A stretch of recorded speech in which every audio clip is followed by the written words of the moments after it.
Well, good morning. Yes, it's me, Kenny Polcari, and today is Friday, October 17th, 2025. And here are the things that you need to know to get your day started. Well, guess what? More regional bank mismanagement, and the sector gets whacked. It's memories of Silicon Valley Bank, and that caused markets to go risk off. The contra trades, by far the clear winners. The 10-year yield breaches 4% to end the day at 3.95. Oil gets whacked. Consumers should be celebrating, and gold pushes up yet to another new century. And what do we have for dinner tonight? We're going to have the Rib-Eye Arrabiata. It is perfect for today. Now look, like we've been saying, all we've needed is just one headline, just one, that's going to light the fuse. And maybe now we got it. And this time it wasn't China, it wasn't tariffs, it wasn't the government shutdown. Oh, no. It was credit concerns and the regional banks. Oh, go figure. The KRE, which is the S&P Regional Bank ETF, lost 6% yesterday. Zions Bancorp down 13%. Western Alliance down 11%. Both revealing that they were victims of fraud. And that's all we needed to light the place on fire. Stocks lost ground. The Dow down 300 points or 0.6. The S&P down 42 points or 0.6. The Nasdaq lost 107 points or 0.5%. The Russell down 52 points or 2%. The transports bucked the trend, though. They rose by 160 points or 1%. Think falling oil prices helping transports. The equal weight lost 68 points or 0.9%, while the Mag 7 lost 130 points or 0.4%. Away from the regionals that were down 6%, 10 of the 11 S&P sectors gave way. Financials down the most, at losing 2.3%. Energy down 1.2%. Utilities and communications down 1.1%. Consumer discretionary down 1%. Basic materials and consumer staples down 0.7%. Industrials down 0.6%. Real estate down 0.3%, while healthcare lost 0.2%. Tech was the gainer, up 0.1%. The contra trades, though, as I said, were the winners. The dog gaining 0.7%, the SNH up 0.7%, the PSQ up 0.4%, the VIXI up 10%, the SPSX up 2%. Look, Zions took a $50 million charge off for a loan underwritten by one of its subsidiaries, California Bank and Trust, while Western Alliance admitted to making a similar loan to the same borrower. Now, why didn't any of this raise any eyebrows? Why didn't the shared borrower data flag any risks? Well, I don't know, but I'm sure we're going to get an explanation at some point. But for now, I don't know about you, but if I was going to hand somebody $50 million, I'd like to think that I'd know who was on the other side and what that risk was. In any event, the banks say that they were deceived by misrepresentation in the commercial loan agreements, leaving me to ask, where the heck were the lawyers during all this? Apparently, they must have been asleep, because I just don't understand. That doesn't really compute to me, but look, I'm not a lawyer, I'm not a banker. In any event, do you remember March of 2023 when the regional banks had an issue? Does the name Silicon Valley Bank bring up any memories? Do you remember how this bank collapsed under the weight of complete and total mismanagement, interest rate risk, liquidity mismatch, and guess what? Regulatory failure. Think Mary Daly out at the San Francisco Fed, because they regulate them. Is it a coincidence that both of these banks yesterday are regulated by guess who? Mary Daly and the San Francisco Fed. Somebody better go out there and knock on the door and see if they're awake out there. Anyway, in any event, let me jog your memory. Do you remember how the U.S. government and the Fed came and backstopped and contained the issue? Do you remember how they went crawling to Jamie Dimon from J.P. Morgan with hat in hand begging to be saved? Yeah? Well, here it is again. It's coming back to bite us in the ass. Now, that bailout taught some regional banks that they didn't need to clean up their act because, why? The government's got their back. Why tighten up controls when you're protected? Now we've got Zions and Western Alliance tripping over the same fraudulent borrower. Okay, but before we light the place on fire, understand that both these banks are small, although they're similar in size to Silicon Valley Bank. So you got to ask, is it really a big issue? Does it really suggest that the whole banking industry is in trouble? No, it does not. At least for me, it does not. But what it does suggest is that the markets are anxious, right? Credit concerns are real. recall that we had the Tricolor Holdings issue with JP Morgan in the third quarter when they reported valuations are rich and they are stretched. I mean, how long have we been discussing this? Nobody should be surprised that the market sold off and is weak again this morning on the back of that headline. Nobody should be surprised. Add in the ongoing U.S. government shutdown, the lack of economic data, and the rising trade tensions, and it all makes sense that the market sold off. But it is not necessarily a reason to run for the exits if you are a long-term investor. Yesterday, we also learned that the monthly Treasury statement had some fantastic news. We've got a strong private sector. We've got constrained spending. September showed a surplus of $198 billion. Think receipts versus outlays. That's rare. It was the largest surplus in any September on record. And as Scotty tells us, it was up 147% versus last year. The annual deficit shrank to $1.77 trillion, down from $1.81 trillion.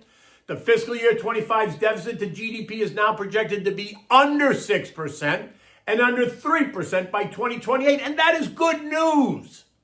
Bonds continued to rally. The TLT gained 0.7. The TLH up also 0.7.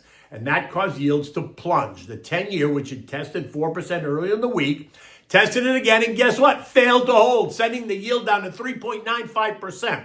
The chart suggests that we should see the 10-year test as low as 3.85% and find some support. The 30-year fell as well and is now yielding 4.57. Now, yesterday we had some people screaming that we needed a 50 basis point rate cut because of the regional banking issue, to which I say, stop. How is a 50 basis point cut going to stop the stupidity of failed management and failed regulatory oversight? Come on, 25 basis points is more than enough for now, so let's not get crazy. Oil continues to fall. Yesterday it lost 1.4%. This morning it's down another 1.1%, trading at 56.82. Remember, we discussed it. We're going to test as low as 55 before year end, and as of right now, we're about $1.82 away from that. The fall in oil price is a direct result of drill baby drill and the increased production by OPEC+. I will remind you, this is not a demand issue. Oil is not falling because there's lack of demand. It is an absolute oversupply issue, period, the end. And that's not a negative. Now, gold, do I need to tell you what that is? It was up $13 today on top of the surge of 120 yesterday. Think the regional banking crisis, right? Taking it into yet another new century for gold, 4,300. This morning we're trading at 4,340. The story is the same. Geopolitical turmoil, lack of economic data, government shutdown, trade tensions with China, and now toss in the regional bank issue, and gold becomes the ultimate safe haven play. There's nothing new there. U.S. futures are teasing lower. It's Friday. It's been a long couple of weeks. The tone is negative.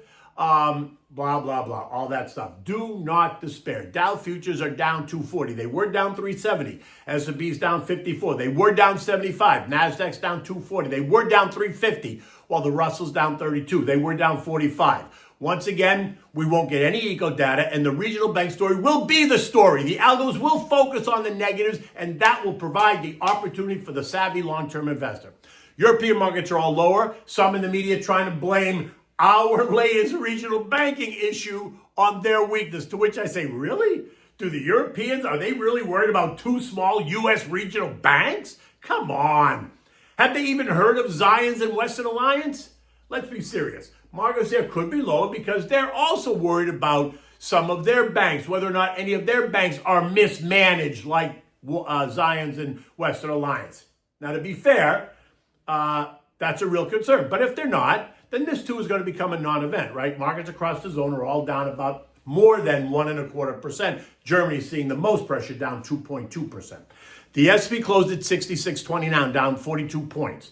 Over the past week, we watched the index back off and test trendline support at 65.50 twice, and it held both times. If nothing changes between now and the opening bell, we're going to be likely to test that level right near the opening. Here's the thing. My gut says that it's not going to hold this time, and that when that happens, the algos are going to shift into a more aggressive sell mode. Buyers will step aside just to see how determined the sellers really are. Technically, the chart suggests that we should find initial support around 6,500. If that gives way, then a move towards 6,350, 6,400 wouldn't be a surprise. Now, I'm not saying it's going to happen today, but we could see it happen, over the next couple of days. In any event, a pullback to 6,500 only represents a 3.5% move off the top. Hardly anything to lose sleep over. Even 6,350 is only 6% off the high, still well within the boundaries of a normal trading range. Okay, here's your countdown. 12 days till the next Fed decision, 42 days till Black Friday, and only 69 days until Christmas. So give me a call. Let me review your plan. Call me for a complimentary, no obligation analysis at 561-931-0190. Okay, what do we have for dinner today? We're going to have the grilled Rib-Eye Arrabiata. Now, Arrabiata is the Italian word for angry.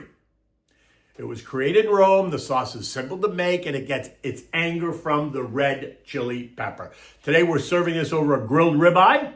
Now, you can use any kind of steak you like. I just happen to love a ribeye, and I love a grilled ribeye, so I'm using that. You need olive oil, onions, garlic, red wine.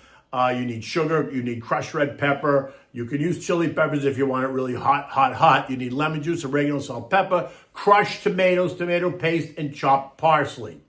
You want to light the grill, season the ribeye, massage it with a bit of olive oil and salt and pepper, and set it aside while the grill gets really nice and hot. In a large pot, like a deep saute pan, put it on medium-high, heat up some olive oil, toss in the garlic, saute that a bit, don't burn it. Now add in the sliced onions and saute that for another 5 minutes or so, right? Again, you don't want to burn it, just make sure you're watching it. Next, you're going to add in a half a cup of red wine, a half a tablespoon of sugar, fresh squeezed lemon juice, about 1 tablespoon, some oregano, a bit of tomato paste, and a 28-ounce can of kitchen-ready crushed tomatoes. Not puree, just crushed tomatoes. You want to add your crushed red pepper or your crushed chili pepper if that's what you're using. Bring it to a boil, then reduce it to reduce the heat to simmer, and let that cook for 15 or 20 minutes uncovered. Just keep stirring it. Now, go back to the grill. Grill your steak to your liking. Medium rare is always perfect, at least for me. Remove it. You're going to slice it across the grain. Make a bed of the arrabbiata sauce on the plate, and then put the steak, the sliced steak, right on top. Enjoy this with, a mixed green salad, however you like it, and a nice bottle of Brunello di Montalcino. It's velvety. It is delicious. It's perfect for this dish.